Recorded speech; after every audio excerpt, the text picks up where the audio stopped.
Hello friends, GS study with Sanjeev sir YouTube channel पर आपका हार्दिक अभिनंदन है। आज हम लोग आपके सामने मॉडल प्रैक्टिस सेट 6 लेकर के उपस्थित हुए हैं। तो वीडियो अगर अच्छा लगे तो लाइक कीजिएगा, सब्सक्राइब कीजिएगा और शेयर कीजिएगा।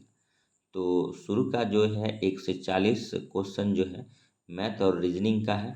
तो हम स्टार्ट करेंगे जीएस के क्वेश्चन से और जीएस का क्वेश्चन ही हम कराएंगे। बाद में जो है अगर टाइम मिलेगा तो हम मतलब किसी वीडियो में शुरू से लेकर अंत तक मैथ रीजनिंग का क्वेश्चन करा देंगे। लेकिन यहाँ शुरू में कुछ क्वेश्चन है, जैसे 26 नंबर देखिए, शिक्षक का संबंध विद्यार्थी तथा चिकित्सा का संबंध रोगी से हो जाएगा। ये रीजनिंग का क्वेश्चन है। और जैसे इसमें कह रहा था कि कौन भिन्न है, तो जैसे कि देखिए लड़का लड़की विद्यार्थी नारियल, तो ये भिन्न हो गया तो वही निकल गया। जैसे 5 तो 5 जोड़ेंगे तो 10, 10 में फिर 5 जोड़ेंगे 15, 15 में फिर जोड़ेंगे 5 तो 20, 20 में 5 जोड़ेंगे 25, तो नेक्स्ट टर्म क्या होगा तो 30 हो जाएगा। तो ऐसे ऐसे क्वेश्चन का हम बाद में कराएंगे, लेकिन फिलहाल अभी जो है हम ठीक है जीएस का क्वेश्चन कराएंगे। तो वीडियो में बने रहिए और थोड़ा सा स्पीड रखेंगे। 41 नंबर क्वेश्चन है, इनमें से रेशेदार फसल है, तो कपास जो है रेशेदार फसल है और कॉटन कपास जो है काली मिट्टी में होता है, इसे भी याद रखेंगे।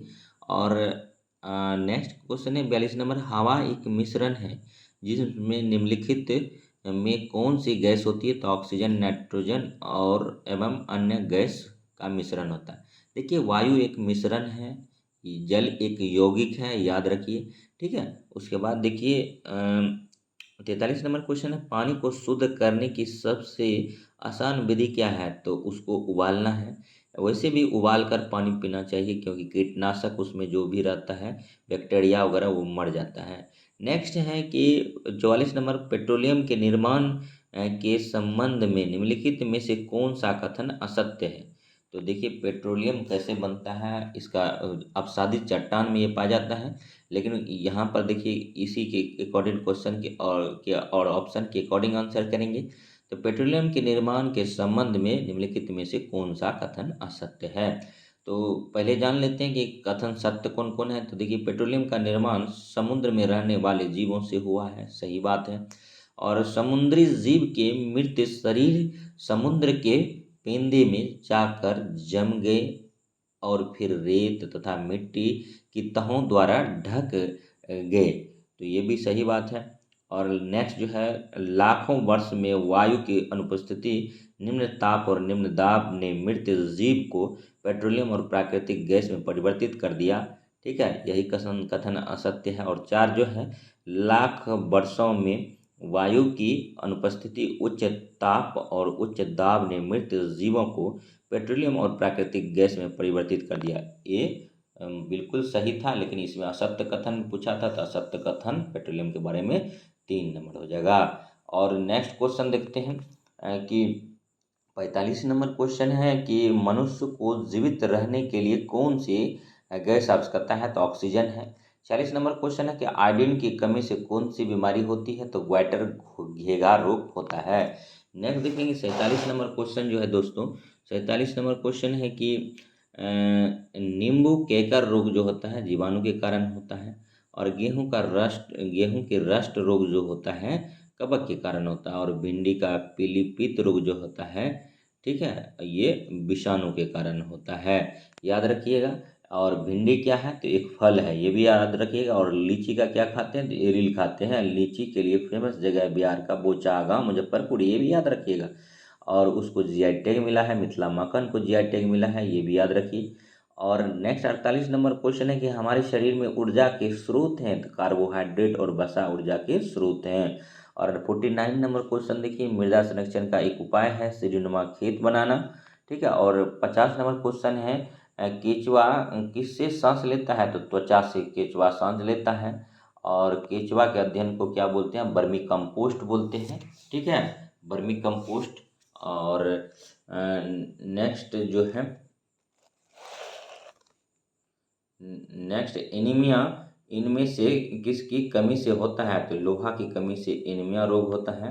और नेक्स्ट 52 नंबर क्वेश्चन है, बच्चों और उनकी बीमारियों में विशेषज्ञता रखने वाला एक चिकित्सक पेडियाट्रिशियन कहलाते हैं। और नेक्स्ट है 53 नंबर क्वेश्चन, इनमें से किस पौधे को तना काट कर लगाया जाता है? तो गुलाब का हम लोग पौधा का तना काट के दूसरी जगह लगाते हैं तो लग जाता है, तो इसीलिए गुलाब आंसर हो जाएगा।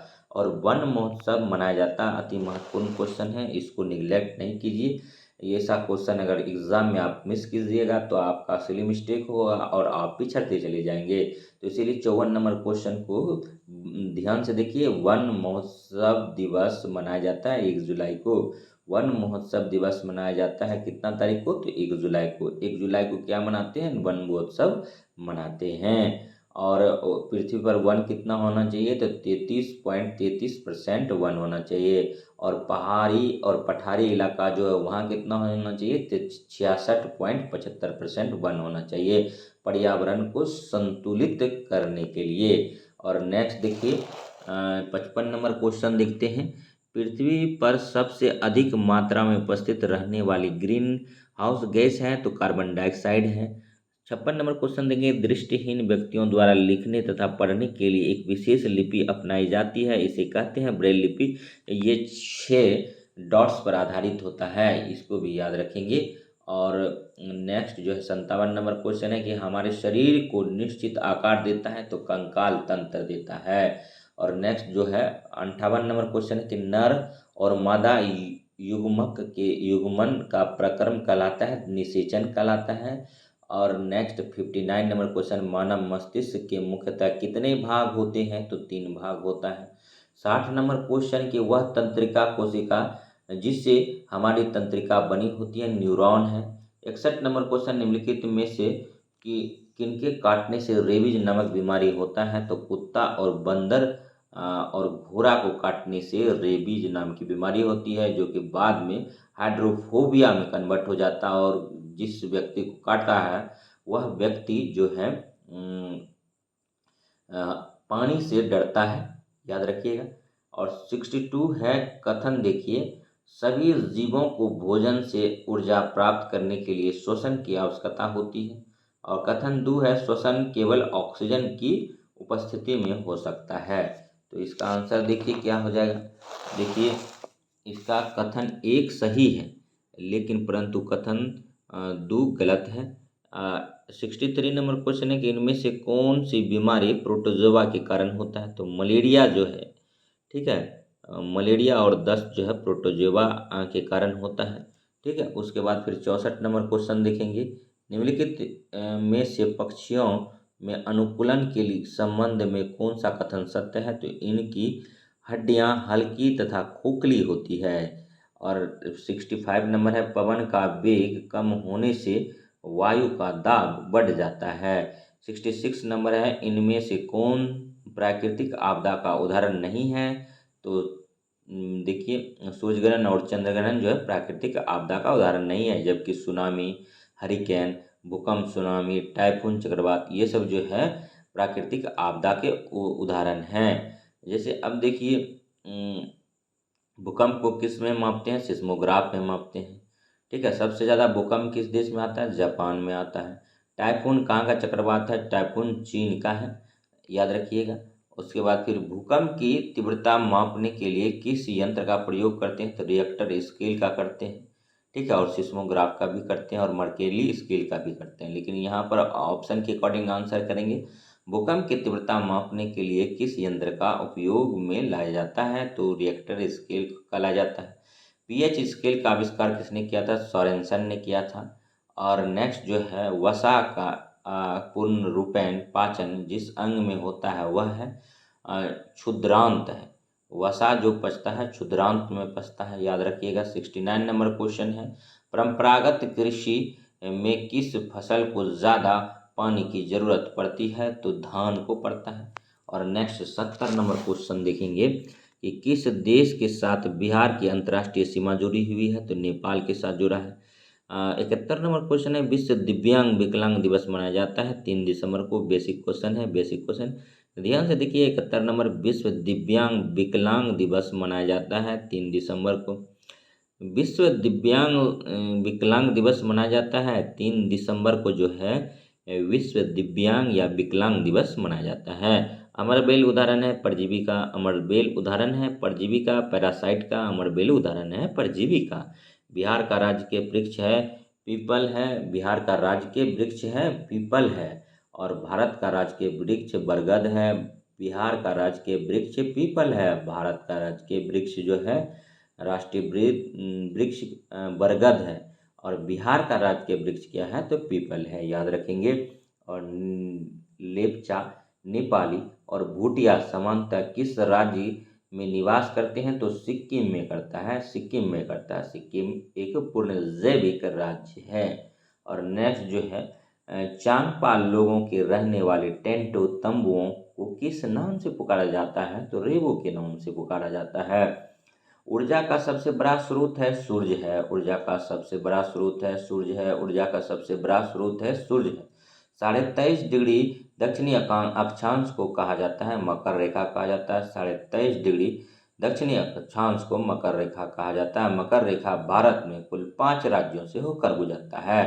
23.5 डिग्री उत्तरी अक्षांश को कर्क रेखा बोलते हैं और कर्क रेखा भारत के 8 राज्यों से होकर गुजरता है। अब नेक्स्ट देखेंगे 78 नंबर क्वेश्चन, निम्नलिखित में से कौन सी नदी दक्षिण से उत्तर की ओर बहती है तो बेतवा। निम्नलिखित में से कौन सी नदी दक्षिण से उत्तर की ओर बहती है तो बेतवा नदी। बुर्जिल दर्रा अवस्थित है जम्मू और कश्मीर में, बुर्जिल दर्रा अवस्थित है जम्मू और कश्मीर में। बुर्जिल दर्रा कहाँ है तो जम्मू और कश्मीर में, बुर्जिल दर्रा कहाँ है तो जम्मू और कश्मीर में। और 80 नंबर क्वेश्चन देखिए, हरित क्रांति का जनक किसे माना जाता है तो डॉक्टर एम स्वामीनाथन को भारत में माना जाता है, जबकि डॉक्टर नॉर्मन बोरलॉग को वर्ल्ड में हरित क्रांति का जनक माना जाता है।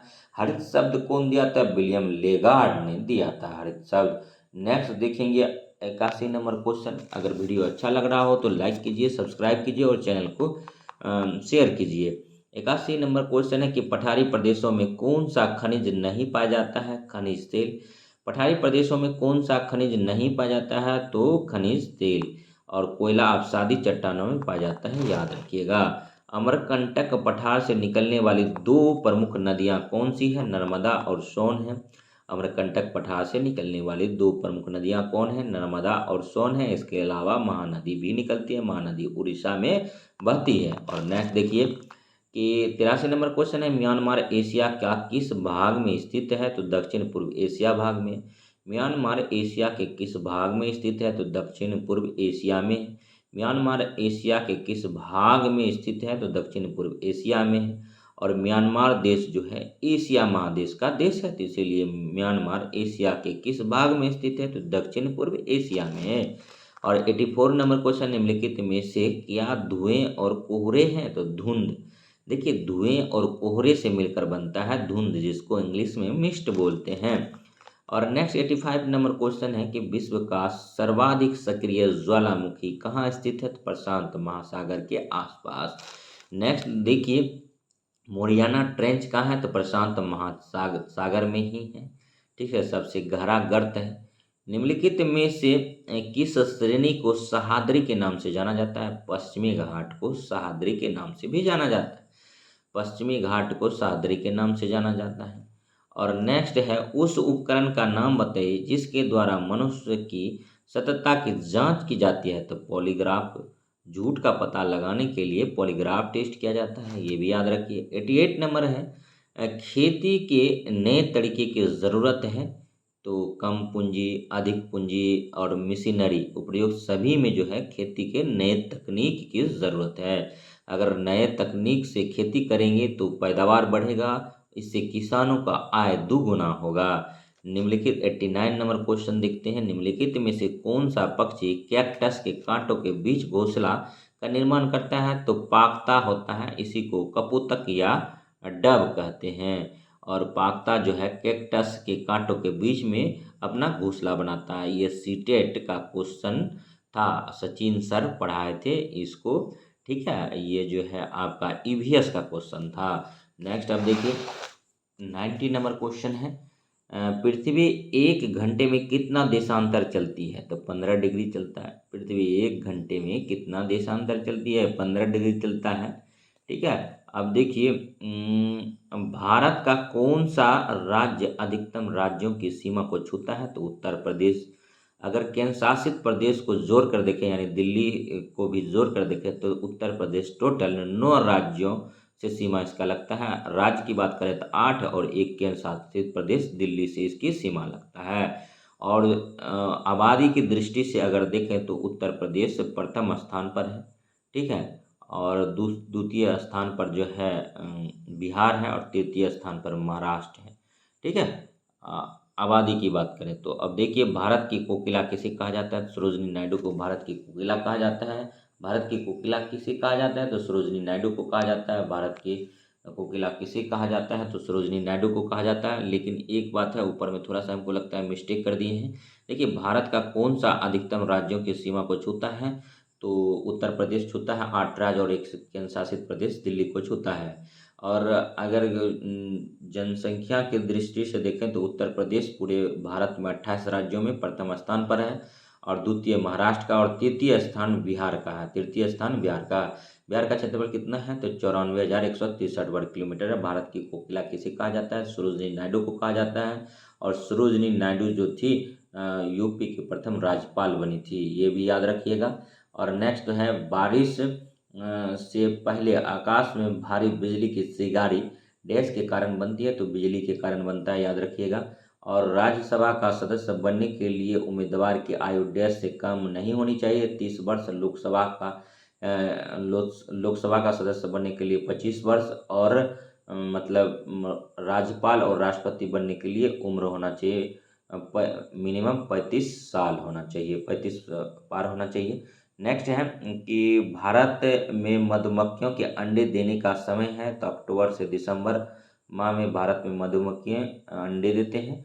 और नेक्स्ट है 96 नंबर क्वेश्चन, राज्य के नीति निर्देशक तत्वों को किसके संविधान से लिया गया है तो आयरलैंड के संविधान से लिया गया है। और मैकमोहन रेखा जो भारत और चीन के बीच सीमा निर्धारित करती है निम्नलिखित में से किस राज्य की उत्तरी सीमा तक खींची गई है तो अरुणाचल प्रदेश तक खींचा गया है। मैकमोहन रेखा कब खींचा गया था तो 1914 में खींचा गया था और ये भारत और चीन के बीच में रेखा है। 98 नंबर क्वेश्चन है कि मौसम रिपोर्ट तैयार करने के लिए सरकार का निम्नलिखित में से कौन सा विभाग जिम्मेदार है तो ये है मौसम विभाग। और मौसम विभाग का मुख्यालय कहाँ है, नई दिल्ली में है, ये भी याद रखिए। और नेक्स्ट 99 नंबर क्वेश्चन है कि नदी पहाड़ियों किस राज्य में स्थित है तो गुजरात में है। नंदी पहाड़ियाँ जो है गुजरात में है। नंदी पहाड़ियाँ कहाँ है, गुजरात में है, गलत हो गया। नंदी पहाड़ियाँ किस राज्य में स्थित है तो कर्नाटक में है। नंदी पहाड़ियाँ किस राज्य में स्थित है कर्नाटक में है। नंदी पहाड़ियाँ किस राज्य में स्थित है कर्नाटक में। रिएक्टर स्केल डैश के परिणाम को मापने की एक इकाई है तो भूकंप। रिएक्टर स्केल भूकंप के परिमाण को मापने की एक इकाई है। मुझे पहचाने इसमें देखिए, मुझ में देखने की क्षमता कम परंतु सूखने स्पर्श और स्वाद वाली क्षमताएं बहुत तीव्र होती है। तो देखिए जैसे ही बोलता है कि मुझे देखने की क्षमता कम है तो ये चूहा को होता है, चूहा को बहुत कम दिखता है, ठीक है। चूहा का दांत बढ़ते रहता है इसीलिए वह कुतरते रहता है। और भारतीय किसानों या किसानों का अगर शत्रु बोला जाए तो चूहा को ही बोला जाएगा। किसानों का मित्र जो है, ठीक है, किसानों का मित्र जो है केचुआ को बोला जाता है, ठीक है। और नेक्स्ट क्वेश्चन देखेंगे, शिक्षा का अधिकार कानून किस आयु वर्ग के बच्चों के लिए है 6 से 14 वर्ष। शिक्षा का अधिकार कानून किस आयु के वर्ग के बच्चों के लिए है 6 वर्ष से 14 वर्ष के बच्चे के लिए है। और इसके लिए मिड डे मील भी चलाया जा रहा है। 1995 से 15 अगस्त 1995 से मिड डे मील चलाया जा रहा है। किस स्थान की जलवायु देश से प्रभावित होती है तो समुद्र से दूरी, समुद्र तल से ऊंचाई, अक्षांश, उपयुक्त सभी से। भारत का ग्रैंड ओल्ड मैन कौन है, दादा भाई नौरोजी को ग्रैंड मेल ऑफ इंडिया कहते हैं। भारत के ग्रैंड ओल्ड मैन किसे कहते हैं, दादा भाई नौरोजी को कहते हैं। दादा भाई नौरोजी एक पारसी थे, एक व्यापारी थे। और नेक्स्ट है कि 105 नंबर क्वेश्चन, कौन सा भारतीय शहर कर्क रेखा के दक्षिण में स्थित है तो चेन्नई। कौन सा भारतीय शहर कर्क रेखा के दक्षिण में स्थित है, चेन्नई। कौन सा भारतीय शहर कर्क रेखा के दक्षिण में स्थित है, चेन्नई। चेन्नई में एक कृत्रिम पोर्ट है, याद रखिएगा, ठीक है। उसके बाद देखिए सविनय अवज्ञा आंदोलन कब शुरुआत किया गया था तो 1930 में। सविनय अवज्ञा आंदोलन कब शुरुआत किया गया था? 1930 में। सविनय अवज्ञा आंदोलन कब शुरुआत किया गया था? 1930 में, महात्मा गांधी के द्वारा। ठीक है। भारत छोड़ो आंदोलन कब शुरू किया गया था? 8 अगस्त 1942 को। ठीक है। और असहयोग आंदोलन कब स्टार्ट हुआ था? तो 1 अगस्त 1920 को। 19 मार्च 1919 को क्या हुआ था? तो रोलैक्ट एक्ट, सिडनी रोलैक्ट की अध्यक्षता में भारत आया था। ठीक है। और इसी को काला कानून बोला गया महात्मा गांधी के द्वारा। ठीक है। कौन सी नदी बारहमासी नहीं है? तो सिंधु जो है बारहमासी नदी नहीं है। कौन सी नदी बारहमासी नहीं है? सिंधु बारहमासी नदी नहीं है, याद रखिएगा। अब 108 नंबर क्वेश्चन देखते हैं। ठीक है। थोड़ा सा क्वेश्चन को समझने के लिए टाइम दीजिए, थोड़ा सा टाइम दीजिए। एक बार दो बार बोलेंगे तभी दिमाग में सेट होगा क्वेश्चन। ठीक है। और गोटी की तरफ फिट करते जाइए, जैसे आप लोग देखे होंगे बचपन में। ठीक है। बच्चा को खेलने के लिए कुछ चीज़ दे दिया जाता है फिट की, कौन चीज़ कहाँ फिट करना है, तो वही क्वेश्चन को अपने माइंड में फिट करने के लिए थोड़ा सा टाइम देना पड़ेगा, थोड़ा सा रुकना पड़ेगा, और उसको सप्ताह में 1 या 2 बार मतलब रिवीजन करना पड़ेगा। कहावत है कि मिनिमम स्टडी कीजिए और मैक्सिमम रिवीजन कीजिए, तभी चीज़ें आपके दिमाग में अस्थायी हो पाएगी, नहीं तो अस्थायी रहेगी। ठीक है। अशांत दिमाग रहेगा तो दिक्कत होगी। 108 नंबर क्वेश्चन है कि सही संबंध को चुनिए। तो वेंकट रमन रामाकृष्णन जो है जीव विज्ञानी थे, यही सही है। नेक्स्ट है, ठीक है, इसमें कह रहा था कि सही संबंध को चुनिए, वैज्ञानिक क्षेत्र। ठीक है। उसके बाद देखिए 109 नंबर, संकेत शब्द MDM बच्चों के पोषण उन्नयन स्थिति के संबंध का प्रतीक निम्न शब्दों का है। तो ये जो है मिड डे मील है, 15 अगस्त 1995 को चलाया गया था। ठीक है। 110 नंबर क्वेश्चन देखिए।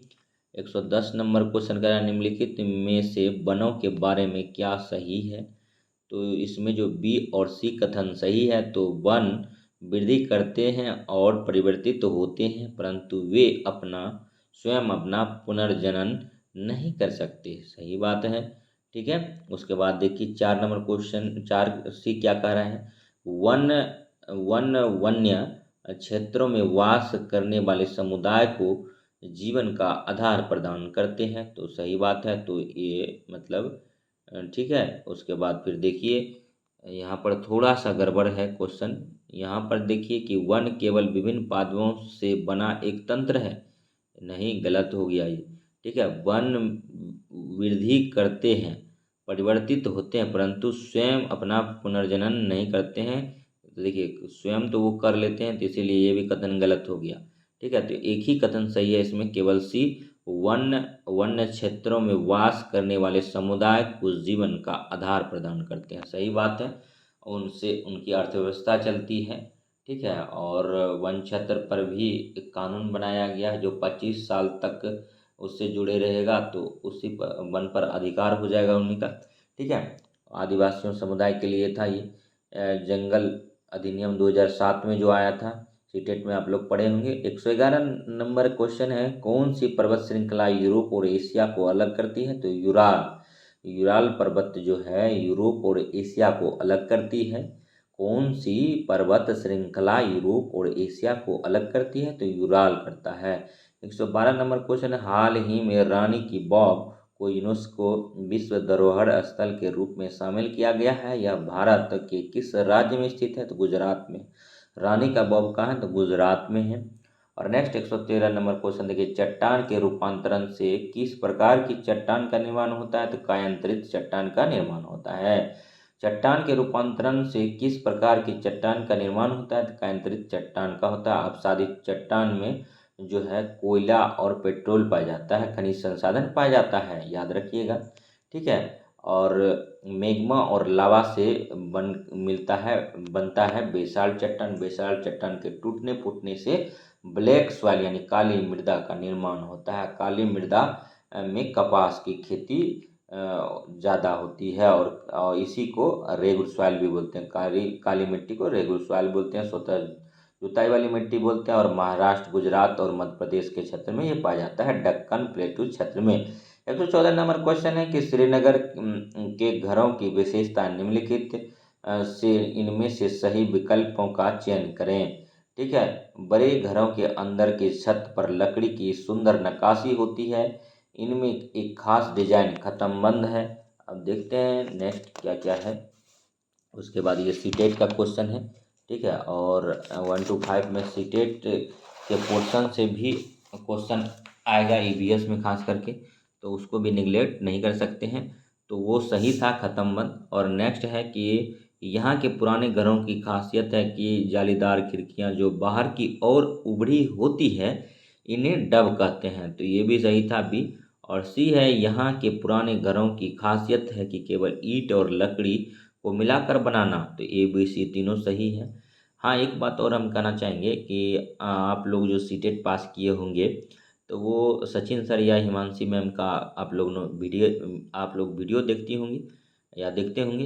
तो उनका जो ईवीएस सेक्शन है, फिर से आप एक बार टाइम निकाल कर देख लीजिएगा, क्योंकि किरण प्रकाशन का जब हम प्रैक्टिस सेट कराते हैं तो देखते हैं सीटेट ईवीएस का यहाँ पर बहुत क्वेश्चन बेसिक वहाँ से उठाया गया है। तो इसीलिए अगर उस वीडियो को देख लेते हैं तो आपका बेसिक जो क्वेश्चन है ईवीएस का वो नहीं छूटेगा। और एक चैनल और था डीके गुप्ता और एसएससी नोट्स, उसको भी वॉच कर सकते हैं टाइम निकाल के थोड़ा थोड़ा। ठीक है, 115 नंबर क्वेश्चन है, निम्नलिखित में से कौन सा कथन सत्य है। तो यह नागरिकों को मौलिक अधिकार प्रदान करता है। और 116 नंबर क्वेश्चन है, 7 पहाड़ियों का शहर नाम से जाने जाने वाला शहर कौन सा है। तो रोम है। 7 पहाड़ियों का शहर नाम से जाना जाना जाने वाला शहर कौन सा है। रोम है। और 117 नंबर क्वेश्चन है, भारतीय ध्वज का खाका बनाया गया है पिंगली वेंकैया द्वारा। ठीक है, उसके बाद देखिए 118 नंबर क्वेश्चन है, उत्तरी गोलार्ध का सबसे बड़ा कौन सा दिन है। तो 21 जून। उत्तरी गोलार्ध का सबसे बड़ा कौन सा दिन है। तो 21 जून है। उत्तरी गोलार्ध का सबसे बड़ा दिन कौन सा है। तो 21 जून है। और 119 नंबर क्वेश्चन है, नीचे भूमजल स्तर के अपक्षय के कुछ कारण दिए गए हैं, दिए गए कूट की सहायता से सही उत्तर का चयन करें। जनसंख्या में वृद्धि, औद्योगिक गतिविधियों में वृद्धि, कृषि गतिविधियों में वृद्धि, जल के अवस्रवण के लिए प्रभावित क्षेत्र में वृद्धि। तो ए बी सी तीनों हो जाएगा। जनसंख्या में वृद्धि, औद्योगिक गतिविधि में वृद्धि और कृषि गतिविधियों में वृद्धि। नेक्स्ट अब देखिए लास्ट क्वेश्चन है दोस्तों कि सीएनजी के मिश्रण में कौन सी गैस अधिक है। तो मीथेन है, जिसको मास गैस बोलते हैं। सीएनजी जिसका फुल फॉर्म होता है कंप्रेस्ड नेचुरल गैस। सीएनजी के मिश्रण में कौन सी गैस अधिक है। तो मीथेन है, मीथेन है, मीथेन है। मीथेन को मास गैस बोलते हैं, मंगल ग्रह पर पाया जाता है मीथेन गैस।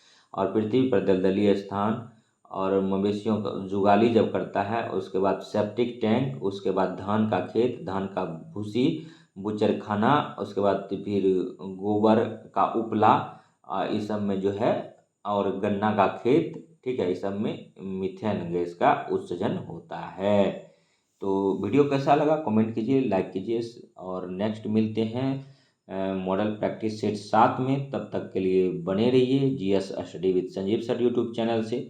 यहाँ पर आपका होलिस्टिक डेवलपमेंट कराया जाता है। होलिस्टिक अप्रोच के साथ सभी विषयों का गहन अध्ययन कराया जाता है। बेसिक क्वेश्चन पर ज़्यादा ध्यान दिया जाता है। ठीक है, और यहाँ पर आपका रिवीजन होता है। ठीक है, तो आप कहीं से भी पढ़िए, लेकिन हमारे चैनल से जुड़े रहिए।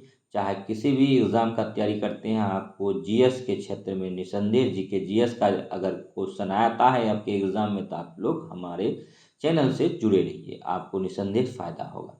तो मिलते हैं नेक्स्ट वीडियो में। तब तक के लिए हमारे GS study with Sanjeev sir YouTube channel से बने रहिए। और जय हिंद, जय भारत।